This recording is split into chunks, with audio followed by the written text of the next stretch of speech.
மூவேந்தரின் இளங்கதிர் காலை செய்திகளுக்காக ரேவதி. பிரவீணா. முதலில் தலைப்புச் செய்திகள். தமிழகத்தின் புதிய முதல்வராகிறார் சசிகலா. பேரவை அதிமுக தலைவராக ஒருமனதாக தேர்வு. ஆளுநருக்கு ராஜினாமா கடிதம் அனுப்பினார் முதல்வர் பன்னீர்செல்வம். அமைச்சரவையை கலைக்க பரிந்துரை.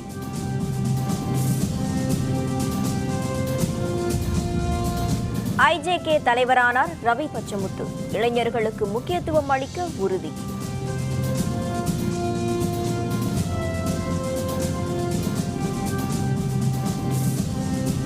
களை கட்டிய அவனியாபுரம் ஜல்லிக்கட்டு விழா. 905 காளைகள், 972 மாடுபிடி வீரர்கள் பங்கேற்பு.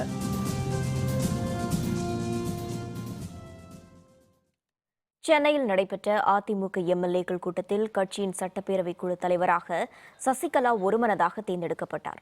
இதனையடுத்து தமிழக முதல்வராக சசிகலா விரைவில் பதவியேற்க உள்ளார். அதிமுக பொதுச் செயலராகவும் முதல்வராகவும் இருந்த ஜெயலலிதா கடந்த டிசம்பர் மாதம் காலமானார். அதைத் தொடர்ந்து அதிமுகவின் பொதுச் செயலராக சசிகலா தேர்வு செய்யப்பட்டார். இந்நிலையில் அதிமுக கட்சி தலைமையகத்தில் நேற்று எம்எல்ஏக்கள் கூட்டம் நடைபெற்றது. சசிகலா தலைமையில் நடந்த இந்த கூட்டத்தில் முதல்வர் பன்னீர்செல்வமும் அமைச்சர்களும் பங்கேற்றனர். அப்போது சசிகலாவை பேரவைக் கட்சி தலைவராக தேர்ந்தெடுக்கும் தீர்மானத்தை முதல்வர் பன்னீர்செல்வம் முன்மொழிந்தார். அதை கட்சி எம்எல்ஏக்கள் அனைவரும் வழிமொழிந்தனர். இதையடுத்து சட்டப்பேரவை கட்சி தலைவராக சசிகலா ஒருமனதாக தேர்ந்தெடுக்கப்பட்டார்.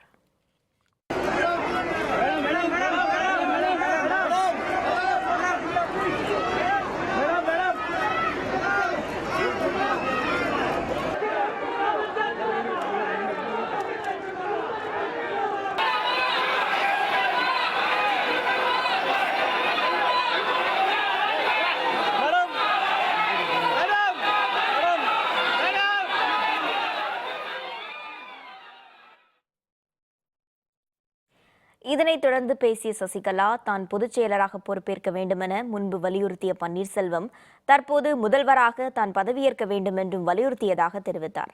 ஜெயலலிதாவின் கொள்கைகளை கட்டி காப்பாற்றும் வகையில் தமிழக அரசு செயல்படும் என்றும் மக்களுக்கான அரசாக அதிமுக அரசு விளங்கும் எனவும் சசிகலா மேலும் தெரிவித்தார். அம்மா அவர்கள் மறைந்துவிட்டார் என்ற பேரிடி விழுந்தபோது நிலை குலைந்த எனக்கு அப்போதே அன்பு சகோதரர் திரு பன்னீர்செல்வம் அவர்கள் என்னை கட்சியின் பொதுச் செயலாளராகவும் தமிழக முதல்வராகவும் பொறுப்பேற்க வேண்டும் என்று முதலில் வலியுறுத்தி வந்துள்ளார். அம்மா அவர்கள் நம்மிடம் இல்லை என்ற சூழ்நிலையில் கழகத்தினரின் வேண்டுகோள் அன்றாடம் அம்மா அவர்கள் வாழ்ந்த இல்லத்தில் வந்து என்னை சந்தித்த கூறியதன் அடிப்படையில் கழக பொதுச் செயலாளராக நான் பொறுப்பேற்றேன். அதேபோல் இப்போதும் கட்சியின் பொதுச் செயலாளராகவும் தமிழக முதலமைச்சராக அனைவரும் வலியுறுத்தி வந்ததன் விளைவாக உங்கள் அனைவரின் கோரிக்கைகளையும் நான் ஏற்கிறேன். அம்மா அவர்களின் கனவுகளை முழுமையாக நிறைவேற்றுவேன். மாண்புமிகு அம்மா அவர்களின் மக்களுக்காக இந்த ஆட்சி செயல்படும். இதனையடுத்து முதல்வர் பதவியிலிருந்து விலகும் கடிதத்தை பன்னீர்செல்வம் சசிகலாவிடம் அளித்தார். பேரவை அதிமுக தலைவராக சசிகலா தேர்ந்தெடுக்கப்பட்ட கடிதம் முறைப்படி தமிழக ஆளுநர் வித்யாசாகரிடம் அளிக்கப்படுகிறது. இதனைத் தொடர்ந்து நாளை அல்லது வரும் 7 அல்லது 9ஆம் தேதியில் தமிழகத்தின் புதிய முதல்வராக சசிகலா பதவியேற்பார் என தகவல்கள் தெரிவிக்கின்றன. தமிழகத்தின் 3வது பெண் முதல்வராகவும் 12வது முதல்வராகவும் சசிகலா பதவியேற்கிறார் என்பது குறிப்பிடத்தக்கது. இதனிடையே தமிழக முதல்வர் பதவியிலிருந்து ராஜினாமா செய்த பன்னீர்செல்வம் அதற்கான கடிதத்தை ஆளுநர் வித்யாசாகர் ராவுக்கு அனுப்பி வைத்தார். அந்த கடிதத்தில் தனிப்பட்ட காரணங்களுக்காக தனது பதவியை ராஜினாமா செய்துள்ளதாக அவர் தெரிவித்துள்ளார். தனது ராஜினாமாவை ஏற்றுக்கொண்டு தம்மால் கடந்த டிசம்பர் 6ஆம் தேதி அமைக்கப்பட்ட அமைச்சரவையை கலைக்குமாறும் பன்னீர்செல்வம் கடிதத்தில் குறிப்பிட்டுள்ளார். இதுபோல பிரதமர் நரேந்திர மோடிக்கும் தனியாக கடிதம் ஒன்றை அனுப்பியுள்ள பன்னீர்செல்வம் தனது ஆட்சிக் காலத்தில் தமிழகத்துக்கு வழங்கிய ஒத்துழைப்புக்காக அதில் நன்றி தெரிவித்துள்ளார். இதனிடையே தமிழக பொறுப்பு ஆளுநர் வித்யாசாகர் ராவ் கோவையில் பல்வேறு நிகழ்ச்சிகளில் பங்கேற்றிருந்தார். அப்போது சசிகலா சட்டப்பேரவை கட்சி தலைவரானது பற்றி அவரிடம் செய்தியாளர்கள் கேட்டனர். ஆளுநர் அது பற்றி கருத்து கூற மறுத்துவிட்டார். பின்னர் மும்பை செல்வதாக இருந்த அவர் இண்டிகோ விமானம் மூலம் தில்லிக்கு புறப்பட்டுச் சென்றார். ஆளுநர் இன்று சென்னை வரலாம் என்ற தகவலும் வெளியாகியுள்ளது.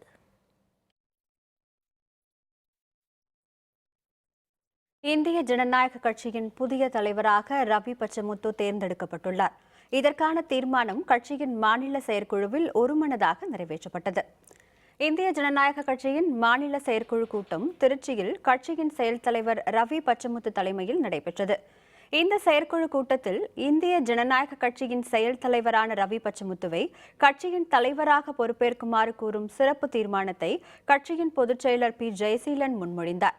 சிறப்பு தீர்மானத்தை அனைத்து செயற்குழு உறுப்பினர்களும் ஒருமனதாக ஆதரவு தெரிவித்தனர். உத்தம தலைவர் டாக்டர் பாரிவேந்தர் அவர்களும் மற்றுமுள்ள மூத்த தலைவர்களும் கலந்து ஆலோசித்து நமது செயல் தலைவர் இளையவேந்தர் அவர்கள் கட்சியின் தலைவர் பொறுப்பினை ஏற்க வேண்டும் என தீர்மானித்துள்ளனர்.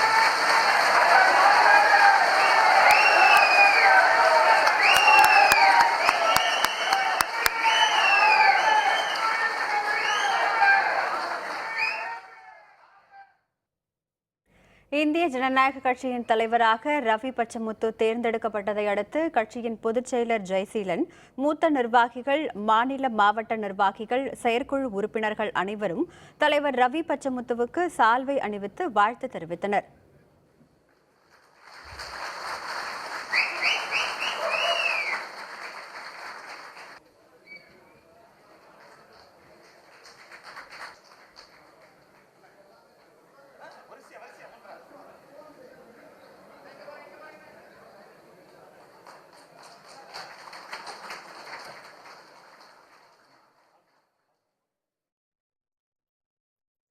இதனைத் தொடர்ந்து பேசிய இந்திய ஜனநாயக கட்சி தலைவர் ரவி பச்சமுத்து, இளைஞர்களும் படித்தவர்களும் இந்திய ஜனநாயக கட்சியை ஆதரிக்க தயாராக இருப்பதாக தெரிவித்தார். இளைஞர்களின் உணர்வை புரிந்து கொண்டு கட்சியில் அவர்களுக்கு முக்கியத்துவம் அளிக்க வேண்டும் என்றும், படித்தவர்கள் நாட்டை ஆள வேண்டும் எனவும் ரவி பச்சமுத்து குறிப்பிட்டார். இளைஞர்களுக்கு இந்த ஐஜேகே மேல ஒரு ஈர்ப்பு கண்டிப்பா இருக்குது. சினிமாக்காரங்க இந்த ஆட்சியை பிடிக்க கூடாது, படித்தவர் ஆள வேண்டும், நாட்டை ஆள வேண்டும், வழிகாட்ட வேண்டும் என்ற ஒரு எண்ணம் இருக்கின்றது. அந்த எண்ணத்தை நம்ம என்ன பண்ணிக்க முடியலன்னா அதை கேபிடலைஸ் பண்ணிக்க முடியல. முதல்ல நாம யாரு, நம்ம எங்க நிக்கிறோம், நம்ம எந்த இடத்துல இருந்து எங்க போறோம், அதுதான் நமக்கு தேவை. இப்போ நமக்கு காம்படிஷன்னா அண்ணா டிஎம்கேவா டிஎம்கேவா இல்லைன்னா எல்லாமே நண்பர்கள் தான், யாருமே அகைன்ஸ்ட் கிடையாது. இன்னைக்கு அரசியல்ல முதல்ல உங்களுக்கு ஒரு இடத்த பிடிங்க. இந்த இந்திய ஜனநாயக கட்சிக்கு ஒரு இடம், நல்ல இடத்தை, நமக்குன்னு ஒரு அடையாளம் இருக்குது. மேலும் கட்சி நிர்வாகிகள் மக்களோடு மக்களாக இணைந்து அவர்களின் பிரச்சினைகளுக்காக போராட வேண்டும் என்றும், மாவட்டந்தோறும் மக்கள் பிரச்சினைகளை கண்டறிந்து அவற்றை தீர்ப்பதற்கான நடவடிக்கைகளை மேற்கொள்ள வேண்டும் எனவும் ரவி பச்சமுத்து குறிப்பிட்டார். நமது கட்சியை கீழே வேறு மரம் மேல எப்படி இருந்தாலும் வேர் ஸ்ட்ராங்கா இருக்கணும். அந்த வேரா நீங்கெல்லாம் இருந்து எனக்கு உண்மையை கருத்து சொல்லுங்க. மக்களுக்காக தான் அரசாங்கம், அரசாங்கத்துக்காக மக்கள் மாறக்கூடாது. மக்கள் என்ன நினைக்கிறாங்க, அவங்களுக்கு என்ன தேவை இருக்குதோ அதை நம்ம செஞ்சு கொடுத்துதான் இருக்கிறோம். அவங்களுக்கு தேவையானதை முறைப்படுத்தி செய்யுங்க. தவறா போனாங்கன்னா தவறு, இது இப்படி செய்யாதீங்க, இப்படி பண்ணுங்கன்னு நம்ம சொல்லலாம். அவங்களுக்கு என்ன தேவைன்றத நிச்சயமா நம்ம அதை மைண்ட்ல எடுத்துக்கணும். மறைந்த முதல்வர் ஜெயலலிதா, மூத்த பத்திரிகையாளர் சோ, கட்சியின் வர்த்தக அணி பொறுப்பாளர் மனோகரன் ஆகியோரின் மறைவுக்கு இந்த கூட்டத்தில் இரங்கல் தெரிவித்து தீர்மானம் நிறைவேற்றப்பட்டது. ஜல்லிக்கட்டுக்கான தடையை நீக்கி போட்டிகளை நடத்த ஒத்துழைப்பு அளித்த மத்திய அரசிற்கும், இதற்காக பாடுபட்ட பிரதமர் மோடி, முதல்வர் பன்னீர்செல்வம் ஆகியோருக்கு நன்றியையும் பாராட்டுதலையும் தெரிவித்து மற்றொரு தீர்மானமும் நிறைவேற்றப்பட்டது. வறட்சியால் பாதிக்கப்பட்ட விவசாயிகளுக்கு போதிய நிவாரணம் வழங்க வேண்டும் என தமிழக அரசை கேட்டுக்கொண்டும் தீர்மானம் நிறைவேற்றப்பட்டது. செயற்குழு கூட்டத்தில் கட்சியின் பொதுச் செயலர் ஜெயசீலன், முதன்மை அமைப்பு செயலர் எஸ் வெங்கடேசன், பார்க்கவகுளம் முன்னேற்ற சங்க தலைவர் ஆர் கிருஷ்ணமூர்த்தி, பொதுச் செயலர் சத்யநாதன், இந்திய ஜனநாயக கட்சியின் துணை பொதுச் செயலர் நெல்லை ஜீவா, மாநில மகளிர் அணி செயலர் அமுதா உள்ளிட்டோர் கலந்து கொண்டனர். இதனையடுத்து மாவட்டந்தோறும் கட்சி பொறுப்பாளர்களிடம் மக்கள் பிரச்சினைகள் மற்றும் கட்சி வளர்ச்சிப் பணிகள் பற்றி இந்திய ஜனநாயக கட்சி தலைவர் ரவி பச்சமுத்து கேட்டறிந்தார். கட்சியை வளர்ச்சி பாதையில் கொண்டு செல்ல புதிய பொறுப்பாளர்களையும் அவர் நியமித்தார். கொள்கை முடிவுகளை என்னோடு சேர்ந்து நம்ம பொதுச் செயலாளர் அவர்கள் எடுப்பார்கள். அன்றாட அலுவல்களை திரு ஆர்கே அவர்கள் பார்ப்பார்கள். அட்மினிஸ்ட்ரேட்டிவ் மேட்டர்ஸ் எதுவாக இருந்தாலும் திரு ஆர்கே அவர்களை நீங்கள் தொடர்பு கொண்டு உங்களுடைய கருத்துக்களை பரிமாறிக்கொள்ளலாம், பேசலாம். இதோடு சேர்ந்து இப்போ 2 பேர்கிட்டையும் கன்கரன்ஸ் வாங்கியிருக்கேன். அடுத்து நம்ம நல்ல ஜீவாட்டி சொல்லியிருக்கேன். இளைஞரணி செயலரை அறிவிக்கலாம்னு நினைக்கிறேன். தோல்வி பயத்தால் எதிர்க்கட்சிகள் கூட்டணி சேர்ந்திருப்பதாக உத்தரப்பிரதேச மாநிலம் அலிகாரில் நடந்த தேர்தல் பிரச்சாரத்தில் பிரதமர் மோடி குற்றம் சாட்டியுள்ளார். உத்தரப்பிரதேச மாநிலம் 7 கட்டங்களாக தேர்தலை சந்திக்க இருக்கிறது. முதல் கட்ட தேர்தல் வரும் 11ஆம் தேதி நடைபெறவுள்ள நிலையில் தேர்தல் பிரச்சாரங்கள் சூடுபிடித்துள்ளன. சமாஜ்வாதி காங்கிரஸ் கூட்டணி ஊழல் நிறைந்த கூட்டணி என்று பாரதிய ஜனதா பிரச்சாரம் செய்து வரும் நிலையில் ஸ்கேம் என்பதன் விரிவு அமித்ஷா மோடியிடமிருந்து நாட்டை காப்பாற்றுவது என்பதுதான் என்று முதல்வர் அகிலேஷ் யாதவ் கூறியுள்ளார். இந்நிலையில் அலிகாரில் நடந்த தேர்தல் பிரச்சாரத்தில் பேசிய பிரதமர் மோடி தோல்வி பயத்தால் எதிர்க்கட்சிகள் கூட்டணி சேர்ந்திருப்பதாக குற்றம் சாட்டினார். इकट्ठे आए हैं कि अगर अलग अलग रहे और मोदी का राज्यसभा में भी बहुमत हो गया तो मोदी ऐसे कानून बनाएगा कि चोर लुटेरों के लिए कोई जगह नहीं बचेगी, इसका डर है. தவறாக நடந்து கொள்பவர் ஒருவரின் பார்வையில் எல்லாம் ஊழலாகவே தெரியும் என பிரதமர் மோடியை காங்கிரஸ் துணைத் தலைவர் ராகுல் காந்தி மறைமுகமாக விமர்சனம் செய்துள்ளார். உத்தரப்பிரதேச மாநிலம் கான்பூர் நகரில் நடந்த தேர்தல் பிரச்சார பொதுக்கூட்டத்தில் பங்கேற்ற காங்கிரஸ் துணைத் தலைவர் ராகுல் காந்தி உத்தரப்பிரதேச முதல்வர் அகிலேஷ் மீது பிரதமர் மோடி ஊழல் குற்றச்சாட்டு கூறியுள்ளதற்கு கண்டனம் தெரிவித்தார். तो एक नया लेबल निकाला है कुछ दिन पहले अखिलेश जी ने भी कहा SCAM मतलब स्कैम. गलत काम जो करता है उसे सब जगह स्कैम दिखाई देता है. हर चीज में उसे स्कैम दिखाई देता है क्योंकि वो उस व्यक्ति की सच्चाई है. இன்று அண்ணாமலையார் கோவில் குடமுழுக்கு விழா. விழாக்கோலம் பூண்டது திருவண்ணாமலை. விவரம் விளம்பர இடைவேளைக்கு பிறகு.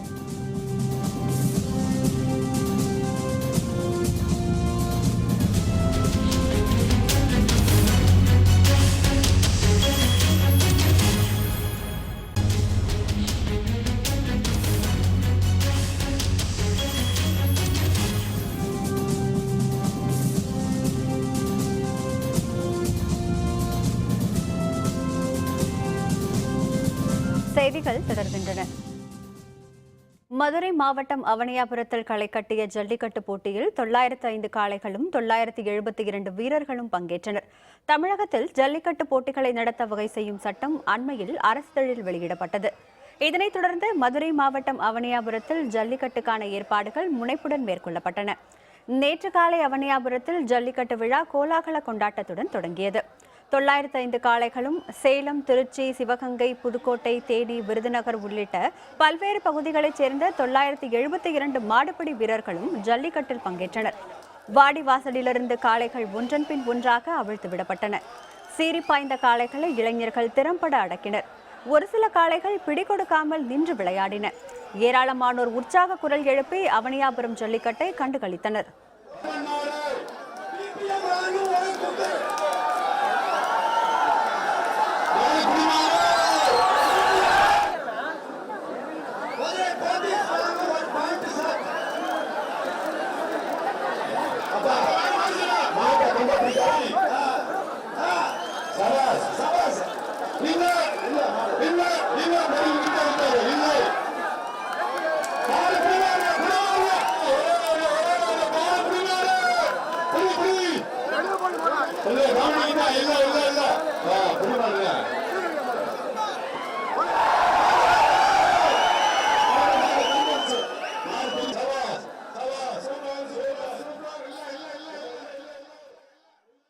இந்த வருஷம் வந்து எங்களுக்கு வந்து அரசு வந்து நல்லபடியாக ஜல்லிக்கட்டு நடத்த ஒரு உத்தரவு கொடுத்துருக்காங்க. இது வந்து மேலும் மேலும் தொடரணும். ரொம்ப சந்தோஷமாக இருக்குது எங்களுக்கு. 9ஆம் தேதி பாலமேடு, 10ஆம் தேதி அலங்காநல்லூர். இங்கே நாங்கள் மாடு பிடிச்சி நிறையா பரிசு வாங்கியிருக்கோம். இதே மாதிரி அங்கேயும் கலந்து நிறையா மாடு பிடிச்சி பரிசு வாங்குவோம். ரொம்ப சிரமப்பட்டு தான் நாங்கள் ஒவ்வொரு மாடையும் நாங்கள் எங்கள் பிள்ளை போல் கலத்து காலையை நாங்கள் வேடிக்கையில் விடும்போது அதனுடைய வெற்றியை கண்டு நாங்கள் ரொம்ப மகிழ்ச்சி அடைவோம். அந்த சந்தோஷத்துக்காண்டியாக தான் நாங்கள் இந்த மாதிரி முயற்சி எடுத்தோம். ஆனால் இப்போ வந்து இது சீக்கிரமாகவே முடித்தது வந்து எங்களுக்கு பெரிய மனவேதனையாக இருக்குது. அதிமுக சட்டப்பேரவை குழு தலைவராக சசிகலா தேர்ந்தெடுக்கப்பட்டுள்ளது மக்களின் எண்ணத்திற்கு எதிரானது என திமுக செயல் தலைவரும் எதிர்க்கட்சித் தலைவருமான மு.க. ஸ்டாலின் தெரிவித்துள்ளார். திருவாரூரில் நடைபெற்ற பல்வேறு நிகழ்ச்சிகளில் ஸ்டாலின் பங்கேற்றார். அப்போது செய்தியாளர்களுடன் பேசிய அவர், சசிகலாவுக்கு மக்கள் வாக்களிக்கவில்லை, சசிகலா தேர்வு செய்யப்பட்டிருப்பது மக்கள் எண்ணத்திற்கு எதிரானது என தெரிவித்தார். இந்த மக்கள் விரோத செயலை வரும் தேர்தலில் ஜனநாயக அடிப்படையில் திமுக எதிர்கொள்ளும் என்றும் ஸ்டாலின் கூறினார். ஜெயலலிதா தலைமையில் அதிமுக ஆட்சி இருக்க வேண்டும் என்று மக்கள் அந்த எண்ணத்தோடு தேர்ந்தெடுத்திருக்கிறார்கள். ஆனால் மக்களுடைய எண்ணத்திற்கு விரோதமாக ஒரு சம்பவம் அரங்கேறுகிறது என்பதை நாம் பார்க்கிறோம். திராவிட முன்னேற்ற கழகத்தை பொறுத்தவரையில் இதை நாங்கள் ஜனநாயக அடிப்படையிலே சந்திப்போம். அடுத்த ஆண்டு தொடக்கத்தில் சந்திராயன் 2 செயற்கைக்கோளை விண்ணில் செலுத்த இஸ்ரோ தீவிரமாக செயலாற்றி வருவதாக இஸ்ரோ தலைவர் கிரண்குமார் தெரிவித்துள்ளார். புதுச்சேரி உப்பளத்தில் உள்ள தனியார் பள்ளி வளாகத்தில் நடைபெற்ற அறிவியல் கண்காட்சியை தொடக்கி வைத்த கிரண்குமார் அங்கு மாணவர்களின் அறிவியல் படைப்புகளை பார்வையிட்டார். பின்னர் செய்தியாளர்களுடன் பேசிய அவர், சந்திராயன் 2 செயற்கைக்கோளை 2018ஆம் ஆண்டு முதல் காலாண்டில் செலுத்த இஸ்ரோ திட்டமிட்டுள்ளதாகவும் இதற்கான சோதனைகள் ஆரம்ப கட்ட பணிகள் தீவிரமாக நடைபெற்று வருவதாகவும் கூறினார். நாமக்கல்லில் நடைபெற்ற ஜல்லிக்கட்டு போட்டியில் 400க்கும் அதிகமான காளைகள் பங்கேற்றன. சீறி பாய்ந்த காளைகளை மாடுபிடி வீரர்கள் பாய்ந்து பிடித்ததை பலர் கண்டு ரசித்தனர். நாமக்கல் மாவட்டத்தில் கடந்த 4 ஆண்டுகளாக நடைபெறாமல் இருந்த ஜல்லிக்கட்டு போட்டிகள் நேற்று நடைபெற்றன. பொட்டிரெட்டிப்பட்டியில் நடைபெற்ற ஜல்லிக்கட்டு போட்டியில் நாகப்பட்டினம், திருச்சி உள்ளிட்ட பல்வேறு பகுதிகளிலிருந்து கொண்டுவரப்பட்ட காளைகள் களமிறக்கப்பட்டன. சீறி பாய்ந்த காளைகளை அங்கு திரண்டிருந்த இளைஞர்கள் வீரத்துடன் அடக்கினர். போட்டியில் வெற்றி பெற்ற வீரர்களுக்கும் காளைகளின் உரிமையாளர்களுக்கும் பரிசுகள் வழங்கப்பட்டன. காயமடைந்த மாடுபிடி வீரர்கள் 15 பேர் முதல் உதவிக்கு பின் நாமக்கல் அரசு மருத்துவமனைக்கு கொண்டு செல்லப்பட்டனர்.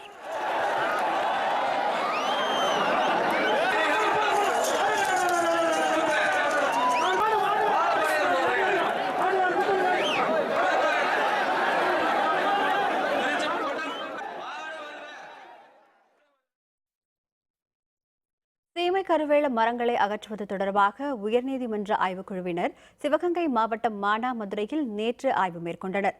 தென் தமிழகத்தின் 13 மாவட்டங்களில் சீமை கருவேல மரங்களை அகற்ற வேண்டும் என கடந்த ஜனவரி மாதம் 31ஆம் தேதி உயர்நீதிமன்ற மதுரை கிளை உத்தரவிட்டது. அதன்படி மானாமதுரை உரிமையியல் நீதிமன்ற நீதிபதி சுரேஷ்குமார், வட்டாட்சியர் சிவகுமாரி தலைமையில் நீதித்துறை குழுவினர் சிவகங்கை மாவட்டம் மானாமதுரையில் இன்று கள ஆய்வு மேற்கொண்டனர். கருவேல மரங்கள் அகற்றப்பட்ட இடங்களை அவர்கள் பார்வையிட்டனர். வரும் 10ஆம் தேதி தங்களது ஆய்வறிக்கை உயர்நீதிமன்றத்தில் சமர்ப்பிக்கப்படும் என்று உயர்நீதிமன்ற ஆய்வுக்குழுவினர் ஆணையர் சுரேஷ்குமார் கூறியுள்ளார். ஃபர்ஸ்ட் விசிட் பண்ணியிருக்கோம். ப்ரிலிமினரி ஸ்டேஜாக இவங்க எடுக்கிறதுக்கூடிய முயற்சியில் நடந்திருக்கு. ஃபர்தராக ஆனரபிள் தாசில்தார் அவங்க ஆல் கம்மாய்க்கும் ப்ரப்போஷல் வித்தின் 2 டேஸில் அனுப்புகிறோம்னு சொல்லியிருக்காங்க. அனுப்பி ஆக்ஷன் கன்ஃபார்ம் ஆச்சுன்னா உடனடியாக எடுக்கிறோம்னு எங்கிட்ட அஷூரன்ஸ் கொடுத்துருக்காங்க. திருவண்ணாமலை அண்ணாமலையார் கோவிலில் குடமுழுக்கு விழா இன்று நடைபெறுவதை முன்னிட்டு சிறப்பு ஏற்பாடுகள் செய்யப்பட்டுள்ளன. பஞ்சபூத ஸ்தலங்களில் அக்னி ஸ்தலமாக விளங்கும் திருவண்ணாமலை அண்ணாமலையார் திருக்கோவிலில் 15 ஆண்டுகளுக்கு பிறகு குடமுழுக்கு விழா இன்று நடைபெறுகிறது. இதனை முன்னிட்டு ஏறத்தாழ 7,50,00,000 ரூபாய் மதிப்பில் திருப்பணிகள் மேற்கொள்ளப்பட்டன. குடமுழுக்கு விழாவிற்கான யாகசாலை பூஜை கடந்த 31ஆம் தேதி இரவு தொடங்கிய நிலையில் இன்று காலை 10 மணியளவில் குடமுழுக்கு விழா நடைபெறுகிறது. பக்தர்கள் குடமுழுக்கை காண்பதற்கு வசதியாக 25 இடங்களில் அதிநவீன அகன்ற திரைகள் நிறுவப்பட்டுள்ளன. கோவிலை சுற்றி கண்காணிப்பு கேமராக்களும் பொருத்தப்பட்டுள்ளன. பாதுகாப்பு பணியில் காவல்துறை உயர் அலுவலர்கள் உள்பட 7,500 அலுவலர்கள் ஈடுபட்டுள்ளனர். குடமுழுக்கு விழாவை முன்னிட்டு அண்ணாமலையார் கோவில் உள்பட நகர் முழுவதும் மின் விளக்குகளால் அலங்கரிக்கப்பட்டு திருவண்ணாமலை திருவிழா கோலம் பூண்டுள்ளது. நீலகிரி மாவட்டம் உதகையில் ஃப்ளேம் ஆஃப் தி ஃபாரஸ்ட் எனப்படும் பலாசு மரங்கள் அதிக அளவில் பூக்கத் தொடங்கியுள்ளதால் சுற்றுலா பயணிகள் மகிழ்ச்சியடைந்துள்ளனர். நீலகிரி மாவட்டத்தில் நவம்பர் முதல் பிப்ரவரி மாதம் வரை உறைபனி காலம். எனினும் இங்கே வசந்த காலத்தை வரவேற்கும் வகையில் ஃப்ளேம் ஆஃப் தி ஃபாரஸ்ட் எனப்படும் பலாசு மலர்கள் தற்போது பூக்கத் தொடங்கியுள்ளன. தொலைவிலிருந்து பார்க்கும்போது தீப்பிடித்ததை போல சிவப்பு நிறத்தில் காட்சியளிப்பதால் இந்த வகை மலர்களுக்கு ஃப்ளேம் ஆஃப் தி ஃபாரஸ்ட் என பெயர் சூட்டப்பட்டுள்ளது. பல்வேறு வகை பறவைகளை இந்த மலர்களை தேடி வந்து அதில் உள்ள தேனை சுவைத்து செல்கின்றன. இதுபோன்ற அரிய வகை மலர்களை சுற்றுலா பயணிகள் ஆர்வத்துடன் புகைப்படம் எடுத்துச் செல்கின்றனர்.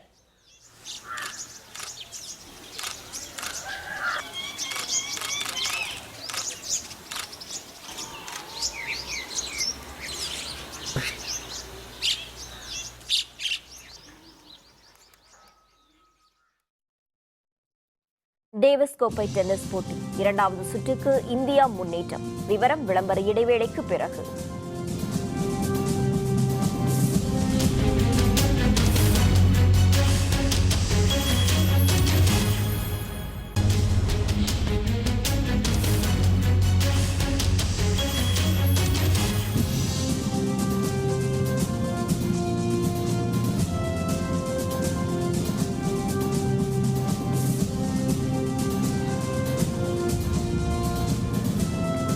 செய்திகள் தொடர்கின்றன. இனி அயலக செய்திகள்.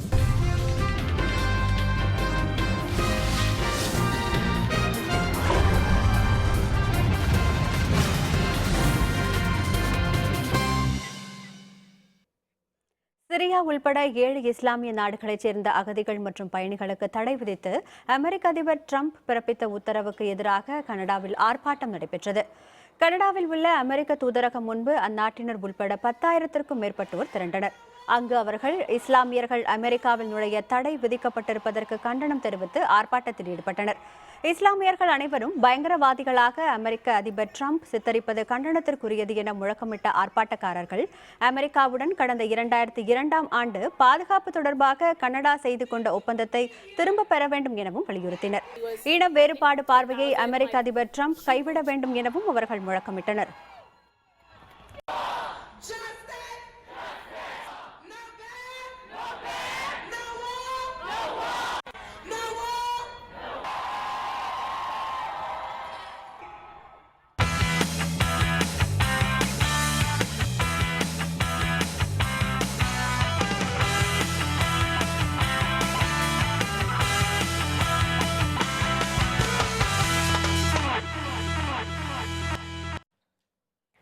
டேவிஸ் கோப்பை டென்னிஸ் போட்டியில் இந்திய அணி நியூசிலாந்து அணியை வீழ்த்தி இரண்டாவது சுற்றில் நுழைந்துள்ளது.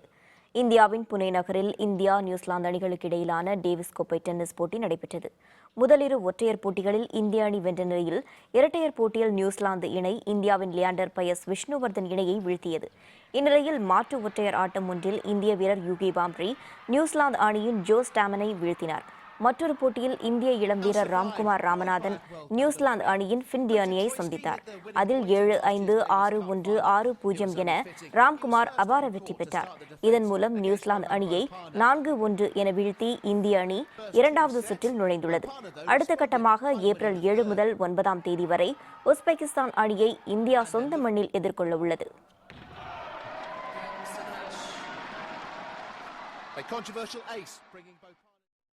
மீண்டும் தலைப்புச் செய்திகள். தமிழகத்தின் புதிய முதல்வராகிறார் சசிகலா. பேரவை அதிமுக தலைவராக ஒருமனதாக தேர்வு.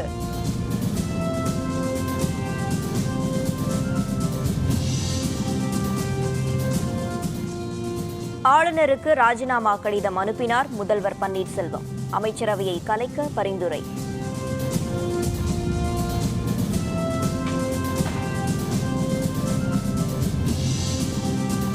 ஐஜேகே தலைவரானார் ரவி பச்சமுத்து. இளைஞர்களுக்கு முக்கியத்துவம் அளிக்க உறுதி.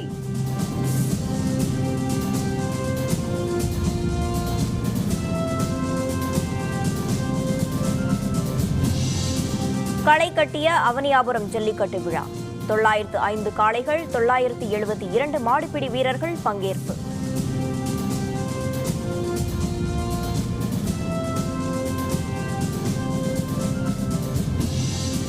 இத்துடன் வேந்தரின் இளங்கதிர் காலை செய்திகள் நிறைவடைந்தன. மீண்டும் பகல் 11 மணிக்கு வேந்தரின் இளங்கதிர் முற்பகல் செய்திகளில் சந்திப்போம். வணக்கம்.